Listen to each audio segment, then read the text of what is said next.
Bom dia, alunos do nono ano. Vamos agora para nossas aulas de física.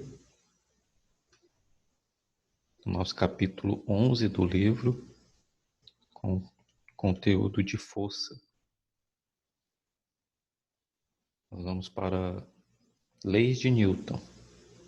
Ajudem aí a procurar qual é a página, porque o livro que eu tenho aqui do professor, as páginas não correspondem com as páginas do livro de vocês aí. Creio que seja após a página 35. Então, nós vamos aqui a uma breve leitura na nossa página aí do livro. As relações entre força e movimento foram sistematizadas pelo cientista inglês Isaac Newton. Ele nasceu em 1642, morreu em 1727. Foi em homenagem a Newton que as leis que regem os movimentos dos corpos, cujas velocidades estão abaixo da velocidade da luz, e as relações desses corpos com as forças sobre eles aplicadas são denominadas leis de Newton. Então, as leis dele é referente às velocidades abaixo da velocidade da luz, certo? São três leis. Vamos para a primeira lei de Newton, que é a lei da inércia.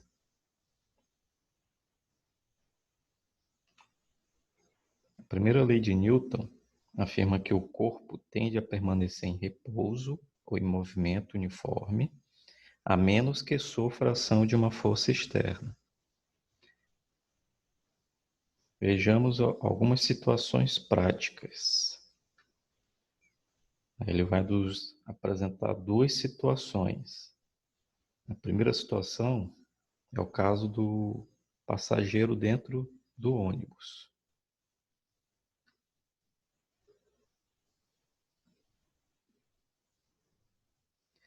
Embora o ônibus esteja se deslocando, no caso, a 60 km por hora, o passageiro está em repouso em relação ao veículo, mas em movimento em relação à rua.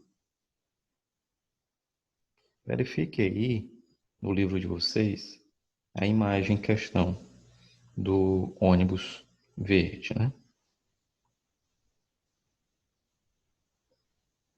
Se algum motivo o ônibus frear bruscamente ou colidir com outro veículo e parar completamente o movimento em relação à rua, o passageiro, por inércia, continuará seu movimento em relação à rua e poderá ser projetado para frente, que aí já seria a figura 2 aí do livro de vocês. Caso o passageiro estivesse com o cinto de segurança, sentiria o impacto, mas não seria projetado para frente, porque o cinto o prenderia ao ônibus e ele seguiria o movimento do veículo. Aí tem uma observação bem embaixo aí no livro de vocês. O uso do cinto de segurança pode salvar vidas. É importante, né? Aqui a gente tem dá início ao conceito de inércia, que foi puxado aí no livro, né? A inércia é a tendência que os corpos têm a manter sua velocidade vetorial constante. A inércia é uma propriedade inerente da matéria, isto é, todos os corpos que possuem alguma quantidade de massa possuem inércia. Então, se um corpo tem massa, ele vai ter inércia. Além disso, quanto maior for a inércia de um corpo, maior será a força necessária para alterar o seu estado de movimento. A inércia é medida pela quantidade de massa de um corpo.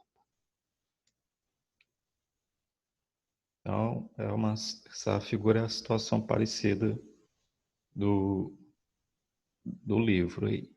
Só que nesse caso, o ônibus estava parado e ele começou a ter o movimento. Aí a situação que uma pessoa que está dentro do ônibus tem é de ir para trás, né? Que é continuar em inércia. Ela continuar na mesma posição que ela estava. Essa segunda figura aqui, aí já é quando percebo que tem esse azinho aqui, ó, como se tivesse uma coisa impedindo a continuação do movimento, que seria para a direita do ônibus.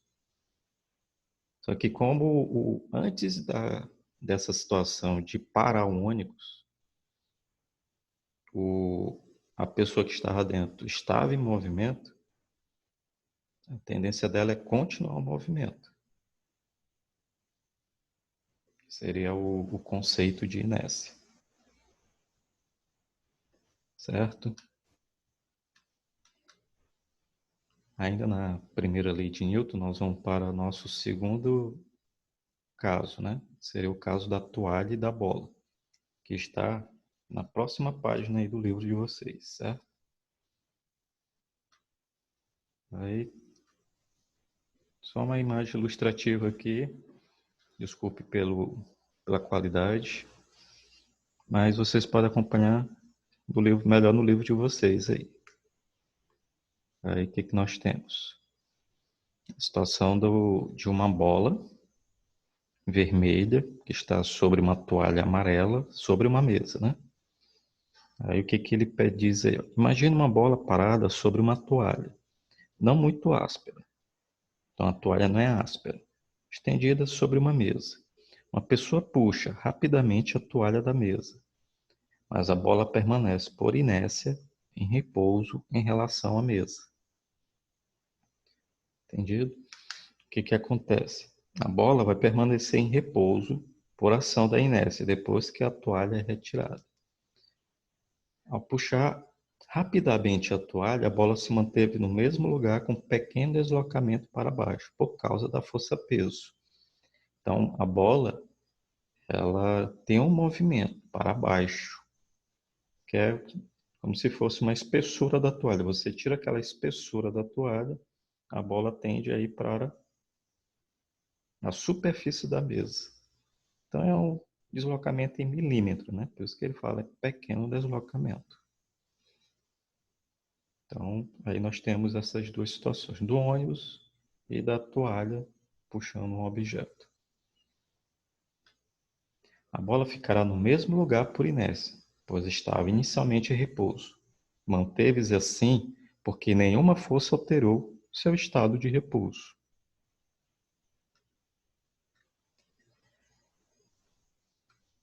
Segundo a lei de Newton, né? Aí no livro de vocês, ainda na página do exemplo da bola, tem uma atividade experimental. Vocês podem estar fazendo essa prática aí, pode ser com. Aí está dando um exemplo para usar 4 caixas, né? 5 caixas e um martelo sobre uma mesa. E uma toalha, né? Tudo sobre uma toalha. Aí eu sugiro vocês colocarem, pode ser caixa de fósforo. Entendido? Tentar fazer esse experimento e entender aí e compreender e fazer essas respostas.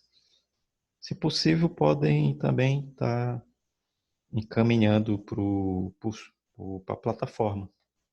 Aí coloque assim, primeira, segunda e terceira, quarta questão e coloque só as respostas. Primeira, resposta tal, segunda, resposta tal. Entendido?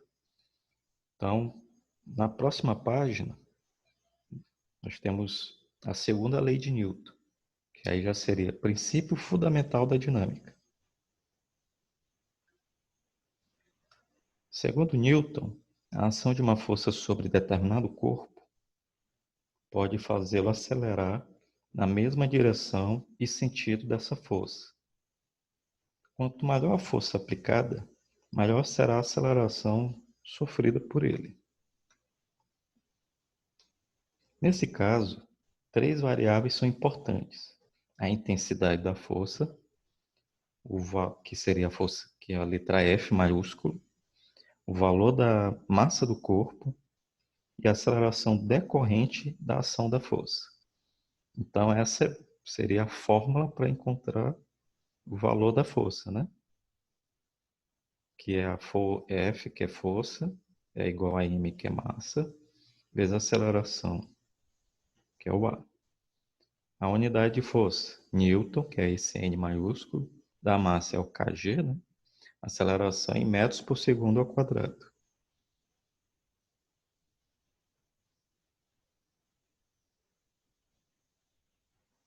Aí nós vamos para algumas considerações, né? Analisando essa fórmula de força, a gente pode ter essa situação aí, ó. Representação da mesma força aplicada em 3 blocos com massas diferentes. Essa é a imagem do livro de vocês, certo? Aí, aqui embaixo, que é por que é gerado Newton aqui, ó, essa unidade Newton. Newton é igual a quilo por metro por segundo ao quadrado, que seria kg ms ao quadrado, certo?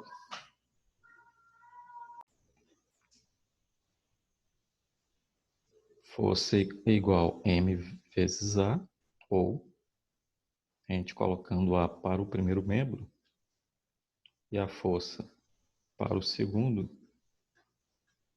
fica nessa situação aqui, ó. A igual a força sobre massa.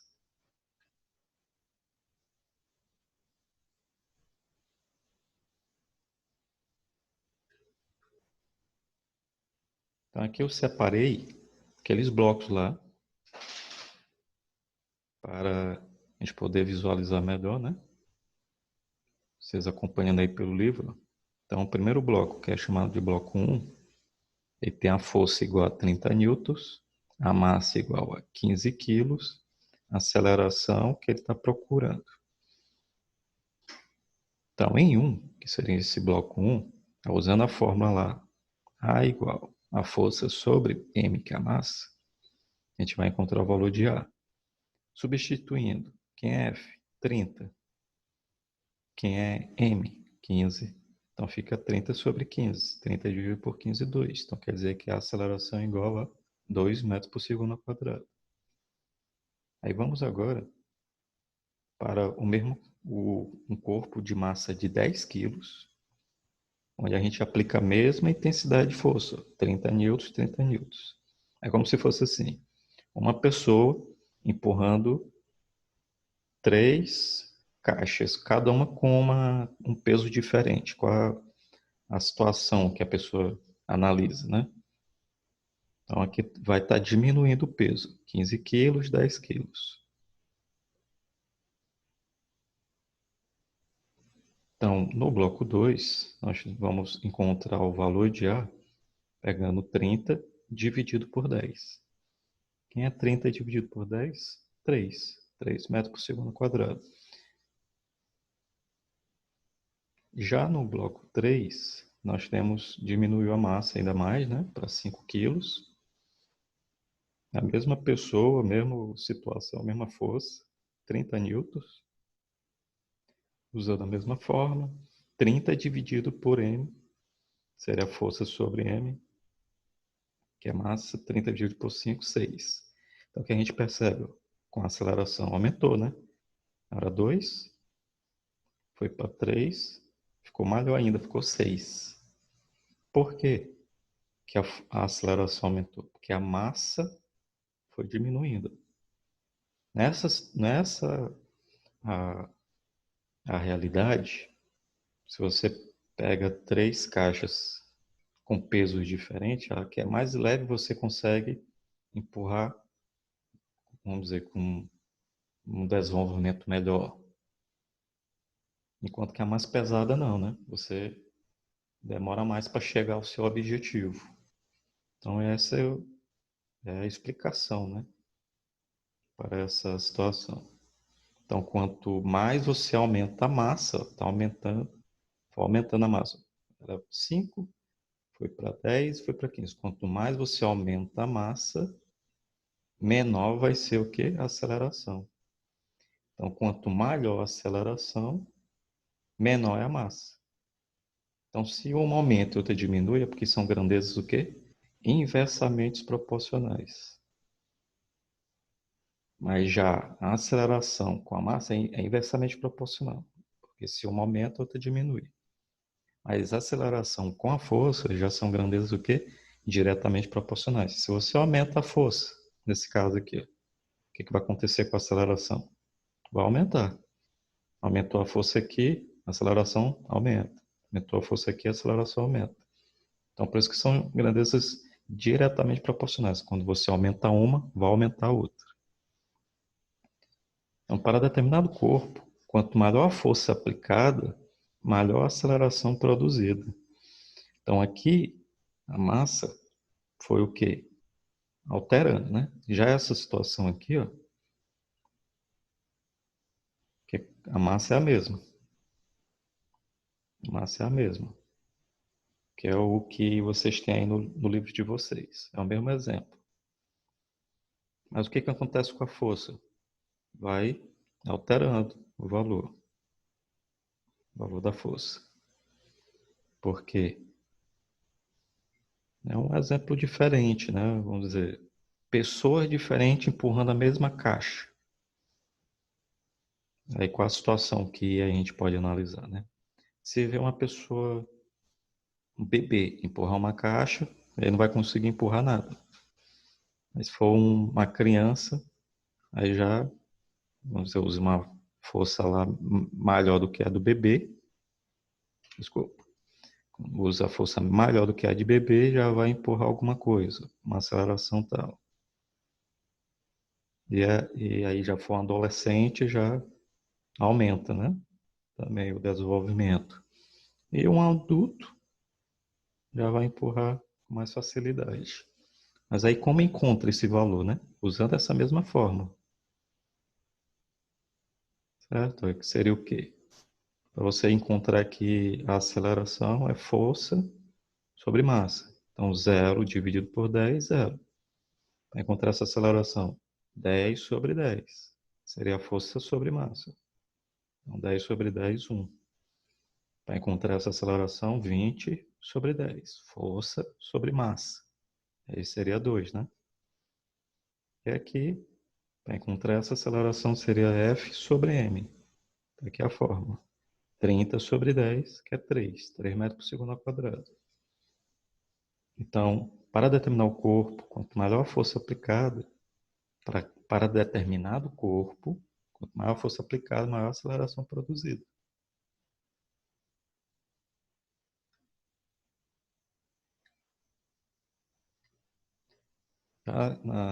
Na próxima página, nós vamos ver a terceira lei de Newton. Seria da lei da ação e reação. Aí a gente lendo aí,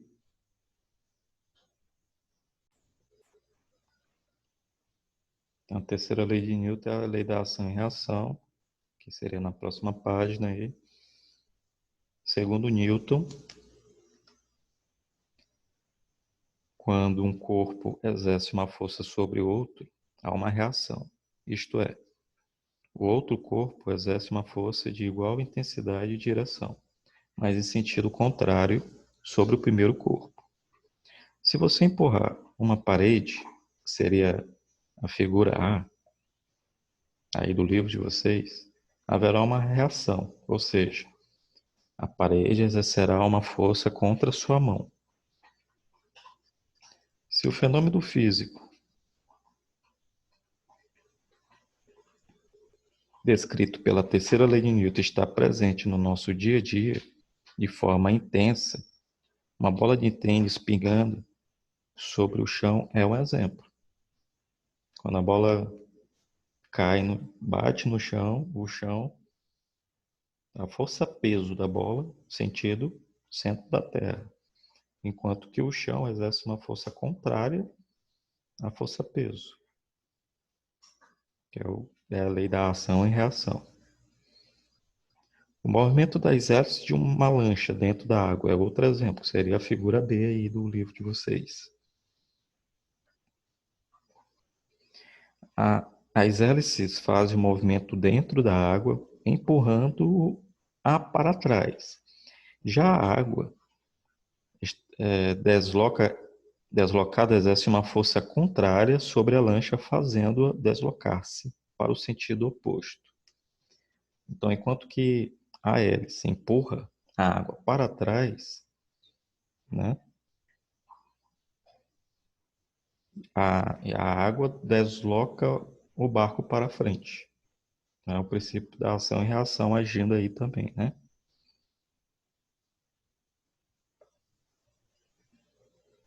Aí, se vocês forem ver aí com detalhes a imagem A, nós temos F1 e F2. F1 está no sentido para a direita e F2 para a esquerda. Esses são os pares de forças, que é a força de ação F1, que é a mão empurrando a parede, e F2, que seria a realizada pela parede na mão da pessoa. Ela tem a mesma direção F2, está na mesma linha, mas é sentido contrário. Já em B, movimento para frente por causa da ação das hélices do motor, que empurram a água para trás, sentido oposto ao deslocamento do barco. Então, tem aí a setinha em azul na imagem, é a ação da hélice na água. E a vermelho, que está bem na ponta, perto do B, já é o sentido da água no barco, da força agindo da água no barco. Entendido?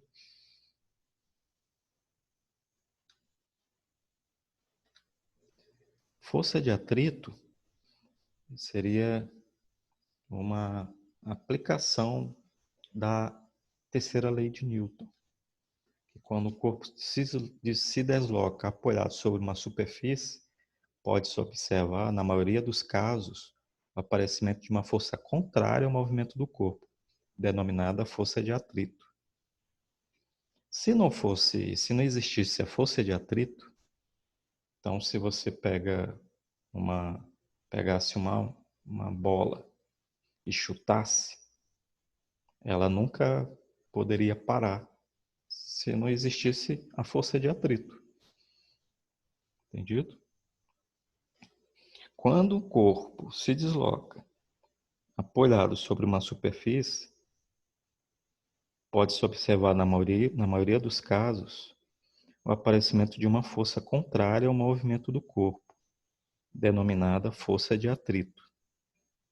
A força de atrito depende da natureza da superfície de contato, em superfícies mais polidas. O atrito é menor e o objeto que se desloca sobre menor resistência.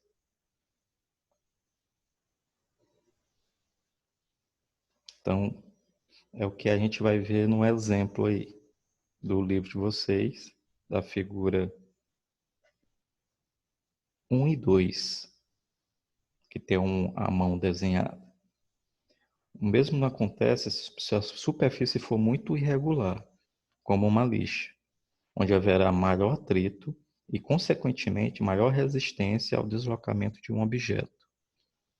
O experimento abaixo nos revela como diferentes superfícies oferecem diferentes resistências ao movimento de um corpo. Então, na figura 1, se vocês forem ver, a mão está segurando o dinamômetro. E aí tem onde tem a mola, mais ou menos quando ela está estendida, está mostrando ali a força que está sendo aplicada, que seria 2 newton, que é para deslocar o bloco de madeira. Já na figura 2, onde a mola está mais estendida, está marcando ali 4 newton. O que a gente pode analisar por isso? Onde é que a superfície é mais lisa? É onde a gente está aplicando menos força. Entendido? Então, onde é que a gente está aplicando menos força aqui? Na situação da figura 1 ou da figura 2? Onde vocês acham que a gente está aplicando menos força? É na figura 1, Porque ali nós temos 2 newton marcando no dinamômetro, né? Por quê? Porque ali a superfície é mais lisa. Já na figura 2, está aplicando 4 newtons. Lá a superfície não é tão lisa como da primeira. Ela é mais rugosa, mais áspera. Por exemplo, vamos voltar ao exemplo de uma bola. Se você chuta uma bola em um gramado, a tendência é que ela pare. Mas se você chuta a bola com a mesma intensidade em uma quadra, a tendência é que ela vai parar, mas em uma distância maior do que num gramado. Aí por isso que ainda depende, né, da altura da grama, tem essas coisas. Por exemplo, uma bola em um piso, em um azulejo, um porcelanato. Então ela vai parar, se a gente chuta aqui, vai parar, pode parar 10 metros de distância, dependendo da intensidade. Aí se eu uso a mesma intensidade